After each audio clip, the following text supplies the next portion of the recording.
سایه د هر چا یو ضرورت دی، کور ځمکه دا د هر چا یو ضرورت دی او هغه که په قسطونو شي د 15 کالو په انسټالمنټ شي دا یو نعمت دی. زمونږ د پښتنو بدبختي دا ده چې مونږ خپل کور مخې ته هم روډ نه پرېږدو. هر هغه کلاینټ ته وایم چې تا اول زمانه پلاټ لري نو د هغې نه مخکې لاړ شه پټوارخانې ته، هلته کنفرمیشن وکړه چې دا ځمکه څنګه ده، او په سیکنډ پیس کې ته لاړ شه ټي ایم ای آفیس ته دلته نه کنفرمیشن وکړه. د ثوابۍ د خلکو دپاره به په دې پلاټونو کې سپیشل ډسکاونټ وي. خیبر پښتونخوا کې په پرایویټ سیکټر کې د ټول نه لویه منصوبه ده. موږ به سټریټ ټو سټریټ سکیورټي ورکوو د خیره سره په مستقبل کې دا چې دلته به نو لوډ شیډینګ واده موږ کړې ده، بجلی به دلته نه ځي ځکه چې موږ خپل ګریډ سټیشن اپروف کو. په 50 لک روپۍ دا ټوټل کور دی، په دې کې پلاټ ریټ هم شامل دی، په دې کې غونډ یوټیلیټیز هم شامل دي، په دې کې دا کنسټرکشن هم شامل دی. نو دې هر کس کله کور اجره هر چاته معلوم دي، زه چېرته تللی نه شم، تاسو ورسېدئ او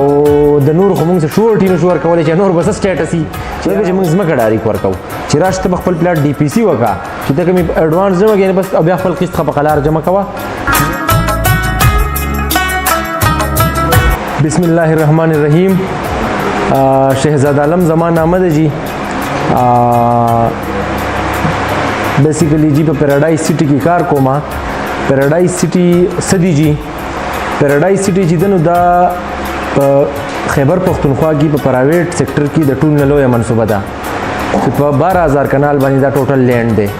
دا د کې پی کې په پرایویټ سیکټر کې د ټول نه لویه منصوبه ده جی. نن د ثوابۍ چې کوم سوشل میډیا اکټیویسټ دي، سوشل میډیا ټیم دی او دا څومره چینل والا چې راغلي دي نو زه د هغو شکریه ادا کوم چې هغو د ثوابۍ نه دلته راله او موږ له ټایم راکړو. ستاسو د راتلو یو جهان مننه. زه به خبرې خو ماله ډېرې نه راځي چې خبرې څومره راځي نو د پیراډایز سټي حوالې سره راځي. نو زه به د پیراډایز سټي حوالې سره دا ووایم جي چې سایه د هر چا یو ضرورت دی، کور ځمکه دا د هر چا یو ضرورت دی او هغه که په قسطونو شي د 15 کالو په انسټالمنټ شي نو دا یو نعمت دی. نو موږ دغه آفر کوو جي د 15 کالو په انسټالمنټس پلان باندې. دلته زه په خپله باندې ایز ا پروجیکټ ډایرکټر کار کوم. موږ تیار پلاټونه چې په هغې کې هر هغه سهولت چې ضرورت دی هغه دلته شته دی، که د ګیس په شکل کې دی، که د بجلۍ په شکل کې دی، که د اوبو په شکل کې دی، که د مسجد پارک او نور د قسمه څه ضروریات زندگی دي نو هغه الحمدلله دلته آلریډي اویلیبل دي. زیات چې کوم هاوسینګ سکیمز دي په هغې کې دا ایشوز راځي جي چې تا ته دا نه وایي، تا ته خیالي دنیا ښیي، بروشر ورته خیالي دنیا ښیي چې یاره دا به داسې جوړیږي. الحمدلله پیراډایز سټي هغه شی په غستی دی، دا جوړ شوی دی او زمونږ د ثوابۍ چې څومره ملګري نن ناغل دي ستاسو یو جهان مننه. په ثوابۍ کې جي زمونږ آفس دی، هغه به انشاءالله تاسو ته په دې ویډیو کې راشي لاندې د هغې اډرس او د هغې نمبر چې څه قسمه کویریز دي ستاسو د پیراډایز حوالې سره، د پیراډایز سټي حوالې سره تاسو رابطه کولی شئ جي او دا کمی نمبر چې تاسو لاندې ښکاري په دې تاسو رابطه کولی شئ. سکیورټي د دې ځي آلریډي په دې کرنټ ټایم کې چې موږ د ضرورت چې دی جي د هغې لپاره موږ د یو سکیورټي فرم سره اګریمنټ کړی دی. په دې ټایم کې هغو موږ له 20 سکیورټي ګارډز راکړي دي.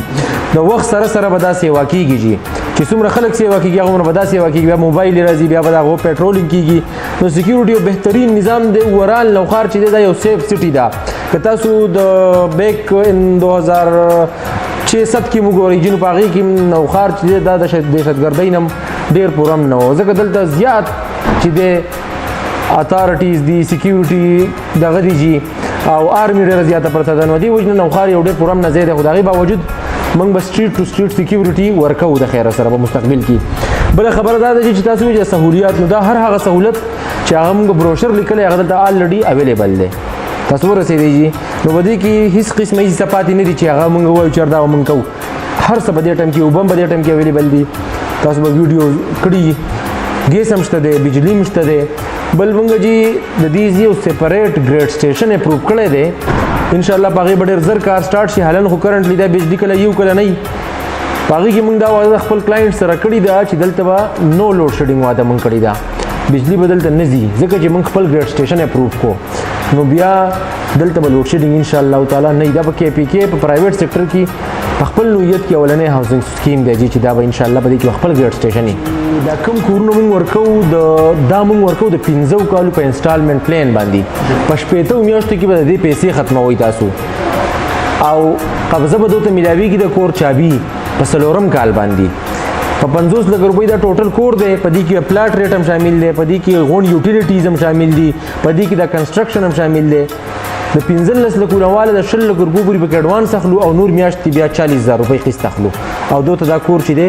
دا ورته په څلورم کال باندې موږ چابي ورکو او بیا هغه نور پیسې خپل جمع کوي 15 کال کې خو هر چا ته دا وایم چې یاره دا پښتون وطن به تر اخري سي کوي چې دلته موږ په خپل وطن کې انویسټمنټ وکړو تاسو ورسېدئ جی که موږ دا انویسټمنټ وړو بهر بل که زه یم جی یا زما والد صاحب دی یا زما د ملګري څومره ټیم دی نو دی هر کس کلی کور اجره هر چاته معلوم دي زه چېرته تللی نه شم تاسو ورسېدئ او د نور خو موږ څه شورټي نشو ورکولی چې نور به څه سټیټس وي چې یاره هغو به کورونه څنګه ورکوي او لکه پلاټونه به څنګه ورکوي زموږ خو یو ډېر سمپل دغه دی جی پلاټ په بیانه باندې قبضه ده د چا زما څه پاتې نه شو بیا چې اډوانس 25 to 30% په پلاټ کې جمع کړي او خپل پلاټ باندې آبادی سٹارټ کړي نو په دې کې ایکسترا یا ریسک یا د سې ذمہواری به سره راځي نه هیڅ چاله ناراضي ځکه چې موږ ځمکه ډایرک ورکو چې راشته خپل پلاټ ډي پی سی وکا چې ته کوم اډوانس جمع کړي بس بیا خپل قسط په قلار جمع کوا میاش دو بعد را چکر کېږم خپل پلاټ هم ګور چا وڅ ویری نه دي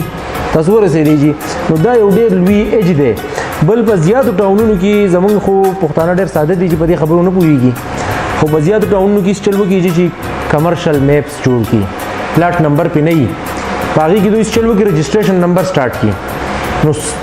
2 لک پایلونه خرڅ کړي ځمکه 1500 کنالۍ دلته دا قیسې نشته دلته په دې ځمکه باندې موږ نقشه جوړه کړله زه چې چاله اول پلاټ ورکوم اولې موقع له بوځم بیا ورته موقع وښیم بیا ورته حق کوم دا ستا پلاټ نمبر دی دا ځای راځي په دې باندې مې تاله پایل جوړ کړو نو په دې کې دا ټینشن دا دوکې او دا چې ډېر راشي ولاړ شي ډېر راشي بیا لاړ شي که نه نو موږ خو هغه کار کولی نه شو چې دا زر تلل نه کېږي په انګلیش کې یو محاوره ده وایي سلو اینډ سټډي وین د ریس که نه نو موږ په آرام لګیا یو خو انشاءالله د ترقۍ په لار لګیا یو د خیره سره تاسو ورسېدئ بل که تاسو وګورئ چې زم په کلیو کې نه څوک پراپر ګلۍ پرېږدي نه د ګنده اوبو څه پراپر نظامي نه د واټر سپلای څه پراپر نظامي نه د مسجد د کیل کود څه نظامي په دې کې چې دی جي په دې کې د قبرستان کیل کود کم سے کم 1.5 فوټه ګلۍ ده جي 1.5 فوټه سټریټ روډ چې یو طرف ته هم ګاډی ودرېږي بل طرف ته هم ګاډی ودرېږي بیا هم پکې 2 ګاډي پاس کېږي زمونږ د پښتنو بدبختي دا ده چې موږ خپل کور مخې ته هم روډ نه پرېږدو تاسو ورسېدئ جي نو موږ په دې کې یو ډېر ښه دغه سره دا پلانینګ کړی دی جي اندریب صاحب چې څنګه وویل چې یاره موږ پلانینګ نه کوو که نه اول دا هر څه د انګریزان هم چې کله د پلانینګ مطابق کوي هغو سمارټ ورک کوي هغو چې کله چې په یوځي باندې کار هم کوي که نه نو هغه راځي نه ځي له موقع له چې اول داسې چل به وګوري نه هغه غونډ شی بلیک اینډ وایټ ته واچوي په بلیک اینډ وایټ کې هغه هر څه کلیر کړي بس هغو بیا وم ګټي ولې وګټي چې هغو پلانینګ ښه کړی نو لکه دا یو ډېر ښه پلانینګ بیا په دې کې ایون دا چې زمونږ دومره پورې دا هر څه د حکومت کلیر کړي چې کم کلیر هاوسینګ سوسایټیز دي چې د هر کور نه ګنده اوبه راوځي نو هغې له بیا سیوریج ټریټمنټ پلانټ د کمې ګنده چې اوبه چې دا به صفا کېږي په دې کې حکومت زموږ 10 کناله ځای نیولی دی چې دا ځای سیوریج ټریټمنټ پلانټ دپاره شو د دې غونډو کورونو دا ګنده اوبه به دغسې ته راجمع کېږي دا به ریسایکل کېږي سالډ پارټس به یو طرف ته ځي اوبه به بهر صفا وځي ماحول به نه ګنده کېږي نو دا خو بیا ډېر په ډیټیلز چې لاړ شو چې نو دا هر څه پکې راځي که نه په 300 کناله کې په پوره کې پکې کې پارک نشته چې 300 کناله پارک دلته په دې غره په سر باندې په دې کې موږ پلاټ نه دی ډیزاین کړی په 300 کناله کې دلته موږ پارک ډیزاین کړی دی خو انشاءالله تعالی چې دا خو چې تاسو وګورئ په 70s کې چې کله به زمونږ مشرانو د خلکو ویل په حیات آباد کې پلاټ والا ستاسو په کلي کې هم یو شاه منصور ټاون خلکو به پسې خندل وایي هغه حیات آباد ته به څوک ځي قصه خوانۍ او حیات آباد 40 کیلومتره اوټو نو دغه شانجي دا ځایونه یې یکدمي نه آبادېږي دا ټایم اخلي تاسو ورسېدئ دا ټایم اخلي خو دا چې کله آباد شي نو د قصه خوانۍ مرله چې اوس په 20 لکه روپۍ ده نو د حیات آباد مرله په 50 لکه روپۍ ده تاسو ورسېدئ چې ځکه چې هلته پلانینګ دی هلته هسپتال دی هلته کمیونټي سینټر دی هلته سیوریج ټریټمنټ پراپر ټریټمنټ هلته د هغې کېږي نو دا غونډ سهولیات په یو ټاون کې هر هغه سهولت چې هغه په یو صحیح ټاون کې دی هغه دلته موږ ورکړی دی تاسو ورسېدئ یو کنونشنل خلک یو ګیټ جوړ کړي یو لږ لار جوړه کړي وایي زما ټاون دی نو دا هغه حساب کتاب نه دی هر هغه کلاینټ ته وایم چې تا اول زمانه پلاټ لین دا غي نه مخکې لاړ شه پټوارخانې ته هلته کنفرمیشن وکړه چې دا ځمکه څنګه ده او په سیکنډ پیج کې ته لاړ شه ټي ایم ای افیس ته دلته نه کنفرمیشن وکړه او بیا چې ستاسو څومره ځان مطمئن کوئ اوس خو د اوسني حکومت یو څو ډېر ښه اکټیویټیز وکړه په هغې کې یوه دا ده چې اپرووډ هاوسینګ سکیمز یې ویب سایټ ته وخېجول نو دا آنلاین د لوکل ګورنمنټ بایلاز او لوکل ګورنمنټ چې کوم ویب سایټ دی هغې تاسو خطی شئ او په هغې باندې آنلاین هم چیک کولی شئ چې کوم هاوسینګ سکیم اپرووډ دی او کوم ان اپرووډ دی دواړه یې ورښودل دي نو ډېره اسانه کړې ده زموږ خو په ثوابۍ کې الرډي آفیس هم شته دی جي په ثوابۍ کې به انشاءالله تعالی